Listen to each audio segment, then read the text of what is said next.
చేస్తామని చెప్పేసి మేము ఏఎస్ఎఫ్గా డిమాండ్ చేస్తున్నాం. అలాగే ఏదైతే 2009 విద్యా హక్కు చట్టాన్ని అమలు చేయకుండా కార్పొరేట్ యాజమాన్యాలకు ఇక్కడ అధికార యంత్రాంగం ప్రభుత్వం బొమ్ము కాస్తున్నటువంటి పరిస్థితులు ఉంది. ఇవాళ ప్రైవేట్ కార్పొరేట్కు ప్రోత్సహిస్తూ ప్రభుత్వ పాఠశాలను తీసేసే ప్రయత్నాలు మీరు మానుకోవాలని చెప్పేసి మేము ఏఎస్ఎఫ్ రాజన్న సిరిసిల్ల జిల్లా కమిటీ పక్షాన మేము డిమాండ్ చేస్తున్నాం. అలాగే ప్రభుత్వ పాఠశాలతో పాటు సంక్షేమ హాస్టల్ ఇప్పటి వరకు కూడా కనీస వసతులు లేని పరిస్థితి ఉంది. ప్రభుత్వ పాఠశాలలో ఇప్పటికి బుక్స్ అందలేని పరిస్థితి ఉంది, యూనిఫామ్స్ అందలేని పరిస్థితి ఉంది.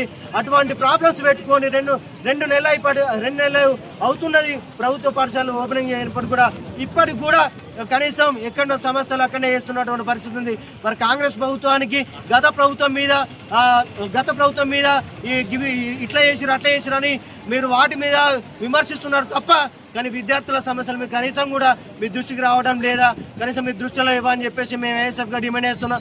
ఇప్పటికైనా కాంగ్రెస్ ప్రభుత్వం విద్యాశాఖ మంత్రిని కేటాయించి ఏదైతే ప్రభుత్వ పాఠశాలలో హాస్టళ్లలో గురుకుల పాఠశాల కనీసం ఇప్పటికి కూడా పక్క భవనాలు లేని పరిస్థితి ఉంది. ఇప్పుడు జిల్లాలో ఉన్నటువంటి ప్రతి కేజీబీవీ పాఠశాలలో ఇంటర్మీడియట్ ఏర్పడే పరిస్థితి ఉంది. కనీసం తరగతి గదులు లేక, వాష్రూమ్స్ లేక విద్యార్థులను అడ్మిషన్కి వెళ్ళి తిరిగి మళ్ళీ వస్తున్నటువంటి పరిస్థితులు, కనీస వసతులు లేక కనీసం ప్రభుత్వం ఇవన్నీ వసతులు కల్పించి ఇంటర్మీడియట్ కేటాయించే ప్రయత్నం చేస్తే బాగుంటుందని చెప్పేసి మేము ఏఎస్ఎఫ్గా డిమాండ్ చేస్తున్నాం.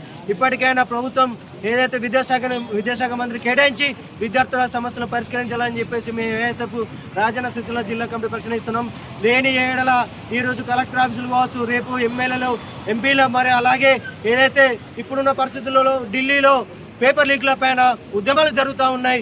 అక్కడ విద్యార్థుల పైన లాఠీ చార్జీలు చేస్తున్నటువంటి ఏదైతే కేంద్ర విద్యాశాఖ మంత్రి ధర్మేంద్ర సింగ్ దానిని వెంటనే బర్తరఫ్ చేసి విద్యాశాఖకు న్యాయం చేసి పేపర్ లీక్ల నుంచి విద్యార్థులకు న్యాయం చేయాలని చెప్పేసి మేము ఏఎస్ఎఫ్ కూడా డిమాండ్ చేస్తున్నప్పటికీ కూడా లాఠీ చార్జీలు చేస్తున్నటువంటి పరిస్థితి ఉంది. కనీసం విద్యార్థుల బలిదానాలతో ఏర్పడిన తెలంగాణ రాష్ట్రంలో అలాగే ఏదైతే విద్యార్థుల భవిష్యత్తుకు ముఖ్యమని చెప్పేసి చెప్తున్న ప్రభుత్వాలే విద్యార్థులపైన లాఠీ చార్జీలు వేస్తున్నటువంటి పరిస్థితి ఉంది.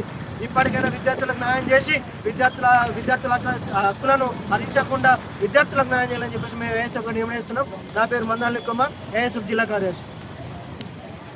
ఈరోజు మన ప్రభుత్వ విద్యారంగం పైన ఎందుకు లేదని చెప్పేసి ఈరోజు ఈ ముఖ్యమంత్రి రేవంత్ రెడ్డి గారిని అడుగుతా ఉన్నాం. మరి ఇదే విధంగా కొనసాగుతూ ఉంటే మాత్రం ఈరోజు విద్యా హక్కు చట్టాన్ని పూర్తిగా నిర్వియోగం చేస్తున్నటువంటి పరిస్థితి ఉంది. ఈరోజు విద్యా హక్కు చట్టాన్ని ఈరోజు పక్కన పెట్టేటువంటి ప్రయత్నాలు చేస్తూ ఉన్నారు. ఆ విధంగా చేస్తే మాత్రం ఏమాత్రం కూడా ఊరుకోమని చెప్పేసి మేము చెప్తా ఉన్నాం. అదే విధంగా ప్రైవేట్ కార్పొరేట్ విద్యా సంస్థలలో ఫ్రీ ఎడ్యుకేషన్ పాలసీ తీసుకురావాలని చెప్తా ఉన్నాం.